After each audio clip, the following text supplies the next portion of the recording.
आज एक बात तो बिल्कुल सच है कि रिस्क है तो इश्क है।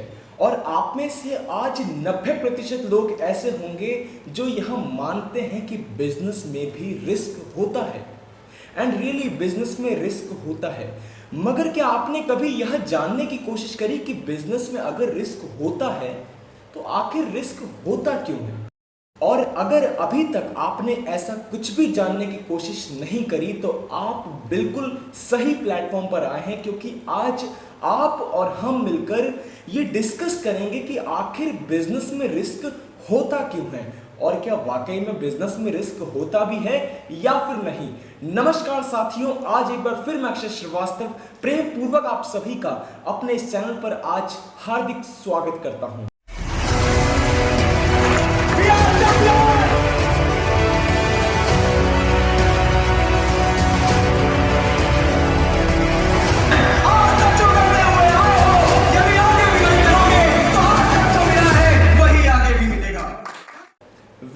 आज कुछ भी जानने से पहले हमें यह समझना पड़ेगा कि बिजनेस में रिस्क का मतलब क्या होता है। देखिए, बिजनेस में रिस्क का मतलब होता है अनसर्टेनिटी की प्रोबेबिलिटी, कुछ ऐसा जो फ्यूचर में आपके साथ घटित होने वाला है मगर आपको उसके बारे में बिल्कुल भी नॉलेज नहीं है। कुछ ऐसे अनएक्सपेक्टेड इवेंट्स जो आपके साथ घटित हो सकते हैं मगर आपको इसके बारे में बिल्कुल भी नॉलेज नहीं है, और यहीं से असली रिस्क की शुरुआत होती है। फॉर एन एग्जाम्पल, आप एक कंपनी के ओनर हो और आप मार्केट की डिमांड को समझकर, पब्लिक की डिमांड को समझकर किसी गुड्स का प्रोडक्शन करते हो। अब आपने मार्केट की डिमांड को समझ लिया, प्रोडक्ट की डिमांड को समझ लिया और पब्लिक की डिमांड को भी समझ लिया, मगर क्या आपको लगता है कि उस प्रोडक्ट का प्रोडक्शन करने वाले आप उस मार्केट में अकेले हैं? जी नहीं, आपके जैसे हजारों लोग हैं जो उस ही प्रोडक्ट का प्रोडक्शन उस ही मार्केट में कर रहे हैं। इसका मतलब है कि आपने पब्लिक की डिमांड को तो समझा मगर मार्केट के कंपटीशन के बारे में आपको बिल्कुल नहीं पता है, और यहीं से असली रिस्क की शुरुआत होती है। और दूसरी चीज, अगर आप सोचो कि मैं कोई ऐसा प्रोडक्ट लॉन्च करूंगा जिसको आज तक मार्केट में किसी ने भी नहीं उतारा, इसको मार्केट में कोई जानता नहीं है, तो यहां पर भी क्या रिस्क नहीं होता है? होता है कि वो प्रोडक्ट आपके कंज्यूमर को आपके प्रोडक्ट का टेस्ट कैसा लगेगा। अब जरूरी नहीं है टेस्ट सिर्फ खाने का होता है, मार्केट में हर प्रोडक्ट का अपना एक टेस्ट होता है, और आपकी कंज्यूमर को आपके प्रोडक्ट का टेस्ट पसंद आएगा या फिर नहीं, यहाँ पर भी एक बहुत बड़ा रिस्क आ जाता है। और ये तो बात थी बहुत बड़े बिजनेस में बहुत बड़े रिस्क की, मगर जब जिनके पास छोटा बिजनेस होता है, जिनका बिजनेस अभी तक बहुत बड़ा नहीं हुआ, एक नेक्स्ट लेवल पर नहीं गया है, क्या उनके पास रिस्क नहीं होता? उनके पास भी रिस्क होता है। For an example, network marketing industries में जितनी भी कंपनियां हैं वो कभी भी अपने प्रोडक्ट का एडवर्टाइजमेंट किसी बड़े ब्रांड एम्बेसडर से नहीं करवाती, क्योंकि वही एडवर्टाइजमेंट का पैसा वो अपने डिस्ट्रीब्यूटर्स में डिस्ट्रीब्यूट करती हैं। तो आप किसी भी नेटवर्क मार्केटिंग कंपनी का प्रोडक्ट लेकर अगर मार्केट में जाते हो और उसे सेल करने की कोशिश करते हो, तो क्या एक बार में आपका प्रोडक्ट सेल हो सकता है? ऐसा बिल्कुल नहीं है, क्योंकि जो आपका कंज्यूमर है, आपका कस्टमर है, शायद वो आपको या फिर आपके प्रोडक्ट को प्रेफरेंस नहीं देगा। यहाँ पर भी एक रिस्क निकल कर आता है। तो साथियों, मुझे लगता है अब आप समझ गए होंगे कि बिजनेस में रिस्क किसे कहते हैं। मगर किसी भी चीज़ को अगर आपको डेप्थ में पढ़ना है तो पहली चीज़ तो उसके कैरेक्टरिस्टिक्स के बारे में जानना बहुत ज़रूरी होता है। उसकी खासियत को अगर आप समझ गए तो आप उसे बहुत ही अच्छे से पढ़ सकते हो और समझ भी सकते हो। तो चलिए थोड़ा सा डिस्कस करते हैं बिजनेस में रिस्क के कैरेक्टरिस्टिक क्या होते हैं, बिजनेस में रिस्क की खासियत। तो बिजनेस में रिस्क की पहली खासियत होती है कि यहाँ पर अनसर्टेनिटी होती है। अनसर्टेनिटी, जैसा मैंने आपको बताया कि फ्यूचर में आपके साथ क्या होने वाला है इसका आपको बिल्कुल नॉलेज नहीं है। यहाँ पर आपके पास एक लैक ऑफ नॉलेज होता है कि फ्यूचर में आपके साथ क्या होने वाला है। कई बार क्या होता है, आप पूरी तरह से रेडी होते हो, आपको लगता है कोई रिस्क नहीं है, मगर नेचुरल कैलामिटीज कभी कभी आपके बिजनेस में रिस्क पैदा कर देती हैं। फॉर एन एग्जाम्पल, कभी कहीं पर फ्लड आ सकती है, कभी अर्थक्वेक आ सकते हैं, और ऐसी वगैरह वगैरह चीजें आपके बिजनेस में रिस्क बनकर उत्पन्न होती हैं। साथियों, बिजनेस में रिस्क की दूसरी खासियत होती है कि risk is essential for every business. आपका बिजनेस चाहे छोटा हो या फिर कोई बड़ा बिजनेस हो, उसमें रिस्क होना बहुत जरूरी होता है। बिना रिस्क का कोई बिजनेस हो ही नहीं सकता। और एक बहुत बड़े व्यक्ति एक प्रिंसिपल देकर गए थे कि नो रिस्क नो गेन। अगर रिस्क नहीं है तो आपको एक बहुत बड़ा प्रॉफिट भी नहीं हो सकता। यहाँ पर आपको एक बहुत ही महत्वपूर्ण चीज़ बताना चाहता हूँ कि आप बिजनेस में रिस्क को थोड़ा सा कम तो कर सकते हो, मगर उसे ख़त्म बिल्कुल नहीं कर सकते। फॉर एन एग्जाम्पल, आप सुन भी रहोगे अभी बाहर बारिश हो रही है। अब मुझे पता है कि आज पूरे दिन बारिश होगी, तो मैं अपने आप को बारिश से प्रोटेक्ट तो कर सकता हूँ, मगर क्या मैं बारिश को रोक सकता हूँ? नहीं रोक सकता। ठीक ऐसा ही होता है हमारे बिजनेस में रिस्क के साथ भी। बिजनेस में रिस्क को कम तो कर सकते हैं, मगर उसे रोक बिल्कुल नहीं सकते। अगर आपको जानना है कि आपके बिजनेस में कितना रिस्क है, तो मेरा तीसरा पॉइंट जरूर सुनिएगा। तीसरा कैरेक्टरिस्टिक बिजनेस में रिस्क का, अगर आपको जानना है कि आपके बिजनेस में कितना रिस्क है, तो इसमें दो चीज़ें बहुत मायने रखती हैं कि आपके बिजनेस का नेचर क्या है और दूसरी चीज़ आपके बिजनेस का साइज कितना है। The degree of risk is totally dependent upon the nature of your business and the size of your business. देखिए, डिग्री किसे कहते हैं? मापना। थर्मामीटर में हम लोग बुखार मापते हैं अपना, तो उसमें डिग्री में अपना बुखार शो करता है ना। तो अगर आपको अपने रिस्क की डिग्री भी पता करनी है कि आपका रिस्क कितना बड़ा है, तो दो चीज़ों पर ध्यान दीजिएगा। Nature of business. देखिए, नेचर ऑफ बिजनेस किसे कहते हैं? नेचर ऑफ बिजनेस मतलब होता है गुड्स एंड सर्विसेज का प्रोडक्शन और उसे सेल करना।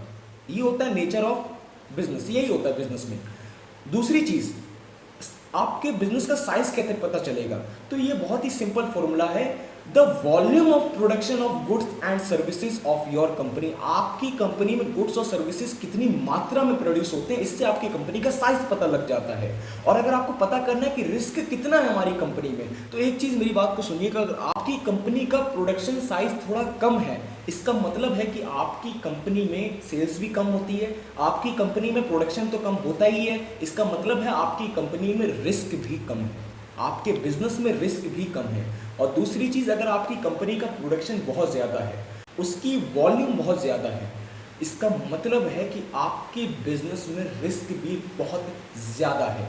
और साथियों, आज का मेरा आखिरी पॉइंट कैरेक्टरिस्टिक्स ऑफ बिजनेस का, कि देखिए, अगर आपकी कंपनी में लॉस होता है या फिर प्रॉफिट होता है, तो ये दोनों रिवॉर्ड होते हैं रिस्क के। अगर आपकी कंपनी में एक बहुत बड़ा प्रॉफिट हुआ है, आपके बिजनेस को बहुत बड़ा प्रॉफिट हुआ है, इसका मतलब है आपने अपने पास्ट में कहीं ना कहीं एक बहुत बड़ा अहम रिस्क जरूर लिया होगा। और अगर आपकी कंपनी को आज लॉस हो रहा है, आपके बिजनेस को लॉस हो रहा है, इसका मतलब है आप रिस्क लेने से कहीं ना कहीं पीछे जरूर हटे होंगे। और दोनों ही चीज़ें आपको रिस्क का रिवॉर्ड होता है। चलिए, खैर, यह तो बात थी कैरेक्टरिस्टिक्स ऑफ बिजनेस की। अब बात करते हैं, आपके भी मन में एक प्रश्न आ रहा होगा कि ये सब तो हम समझ गए, मगर बिजनेस में रिस्क आखिर उत्पन्न ही क्यों होता है? इसके कॉजेस क्या हैं? किन किन वजहों से बिजनेस में रिस्क आ सकता है? थोड़ा इस पर भी एक बार नजर मारते हैं। देखिए, बिजनेस में रिस्क आने के कुछ कॉजेस होते हैं। पहला कॉज होता है नेचुरल कॉज। नेचुरल कॉज मतलब कि बारिश, फ्लड्स, आंधी तूफान, अर्थक्वेक वगैरह वगैरह जैसी बहुत सारी चीज़ें जिसके बारे में आपको कुछ भी अंदाज़ा नहीं होता है, कुछ भी नॉलेज नहीं होता है, मगर ये आपके बिजनेस में एक बहुत बड़ा रिस्क क्रिएट कर देती हैं और कर सकती भी हैं। इसीलिए इसको हम नेचुरल कॉजेस कहते हैं रिस्क की। साथियों, दूसरा कॉज होता है ह्यूमन मेड कॉज, जो कि ह्यूमन द्वारा क्रिएट किया जाता है। देखिए, कभी कभी क्या होता है ना, आज मेरी भी कंपनी में मैंने चैनल पार्टनर्स क्रिएट करके रखे हैं, मेरे खुद के बिजनेस पार्टनर्स हैं, मेरे खुद के को फाउंडर्स हैं, मगर जब एक ह्यूमन आपके साथ डिसऑनेस्टी शो करता है, वो आपके साथ बेईमानी करती है, आपके साथ फरेब करता है, आपके साथ चोरी करता है, झूठ बोलता है, तो आपका बिजनेस को एक बहुत बड़ा रिस्क मिल सकता है। और अक्सर देखा गया है, मिलता भी है, आपका बिजनेस रिस्क में चला जाता है। दूसरी चीज़, कोई छोटी छोटी गलती आपके एम्प्लॉयज़ की या फिर आपकी टीम की एक बहुत बड़े रिस्क पर आपको ले जा सकती है, आपके बिजनेस को भी ले जा सकती है। थोड़ी बहुत केयरलेस मिस्टेक्स, तीसरी चीज, आपकी जो एम्प्लॉयज है, आपकी जो टीम है, वो इफिशियंटली वर्क नहीं कर रही, जितना उसको वर्क करना चाहिए उसके हिसाब से वो पोटेंशियल नहीं लगा रही है अपना। इसका मतलब है कि आपका बिजनेस रिस्क में जा सकता है। जितना उन्हें काम करना चाहिए वो उतना आउटपुट आपको निकाल कर नहीं दे रहे हैं, इसका मतलब है कि आपका बिजनेस रिस्क में जा सकता है। तो ये तो कुछ थे ह्यूमन मेड कॉजेज जिससे आपका बिजनेस रिस्क में जाता है। तीसरी सबसे महत्वपूर्ण वजह जिससे आपका बिजनेस रिस्क में जाता है वो होती है इकोनॉमिकल कॉजेस। इकोनॉमिकल कॉजेस जैसे कि मार्केट में कंपटीशन कितना है ये आपको नहीं पता है, मगर इससे आपका बिजनेस रिस्क में जाता है।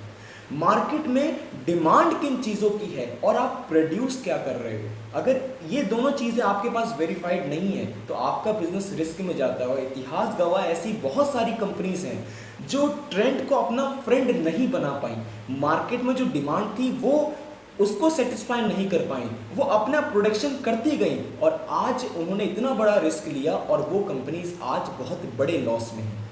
मुझे ज़रूरत नहीं है नाम लेने की यहाँ पर। तो ये होते हैं इकोनॉमिकल कॉजेस। चौथा और सबसे आखिरी कॉज होता है बिजनेस रिस्क में ले जाने के लिए, वो होता है अदर टाइप ऑफ कॉजेस। अब अदर टाइप ऑफ कॉजेस मतलब कि गवर्नमेंट द्वारा लॉन्च की गई कुछ ऐसी पॉलिसी जो आपके बिजनेस के अगेंस्ट है। जैसे आपके बिजनेस की पॉलिसी कुछ और है और हाल ही में गवर्नमेंट ने कुछ ऐसी पॉलिसी कर दी कि आप अपने बिजनेस को मार्केट में नहीं उतार सकते हो, तो ये आपको रिस्क में ले गया कि नहीं ले गया? ले गया, मगर आप इसका कुछ बिगाड़ नहीं सकते हो। और भी जैसे इसमें बहुत सारी चीज़ें इंक्लूडेड होती है। आपकी जो प्रोडक्शन है, उसकी जो मशीनरी है, अगर वही वर्क करना बंद कर दें तब भी आपका बिजनेस रिस्क में जा सकता है। और ऐसे करते करते बहुत सारी चीज़ें हैं जो आप इसके अंदर इंक्लूड कर सकते हैं। सो फ्रेंड्स, आज का वीडियो तो बस इतना ही था और मुझे लगता है आज आपने बहुत सारी बातें सीखी होंगी कि बिजनेस में रिस्क आखिर होता है तो होता क्यों है, इसकी डेप्थ आपने समझ ली होगी और अब आप इस चीज़ के माहिर बन चुके हो। सो अगर आपको इस वीडियो में कुछ भी अच्छा लगा हो तो कमेंट बॉक्स में ज़रूर बताइएगा। चैनल पर नए हैं तो सब्सक्राइब किए बिना मत जाइएगा। वीडियो पसंद आया हो तो लाइक करना मत भूलिएगा। हृदय की गहराइयों से प्रेम पूर्वक बहुत बहुत धन्यवाद।